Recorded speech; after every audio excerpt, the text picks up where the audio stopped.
On CNC, or computer numerical controlled grinders, machine controls and digital scales govern all axis motions. Under CNC control, the part program governs the motions of the grinder and produces the programmed shape.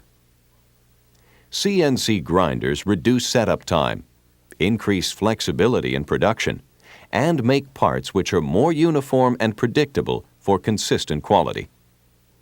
Wheel dressing is usually an automatic cycle controlled by the CNC.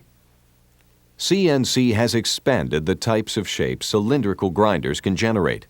A single part may have numerous operations combined in a single setup. Wheels should be visually inspected before use. To assure that a wheel isn't cracked, ring test it using a non-metal object. A good wheel will have a clear ringing sound. A cracked wheel will not. With conventional abrasive wheels, dressing alters the wheel's cutting action by renewing the wheel surface.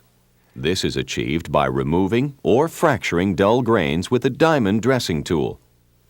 Dressing also removes tiny pieces of workpiece material from the pores of the wheel. These particles load the wheel, make it cut poorly, and can result in burn and chatter marks on the workpiece. Many grinders are equipped with automatic dressing cycles to periodically dress the wheel and automatically adjust for the material removed from the wheel. Light dressing passes are the rule.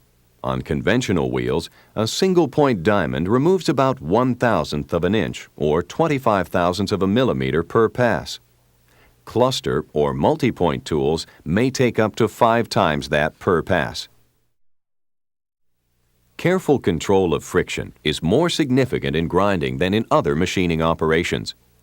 Friction can be controlled by grinding fluids that lubricate the process, remove heat and swarf from the grinding zone, and maintain temperature in the grinding zone. Efficient cooling reduces the grinding power requirement, maintains work quality, and stabilizes part dimensions over long production runs. Insufficient fluid reaching a work surface may result in heat damage. Grinding fluids include emulsions, synthetic lubricants, and grinding oils. The most common method of supplying coolant is flood coolant delivered through one or more nozzles to flood the work area. High-pressure coolant jets can be used to clean the wheel face.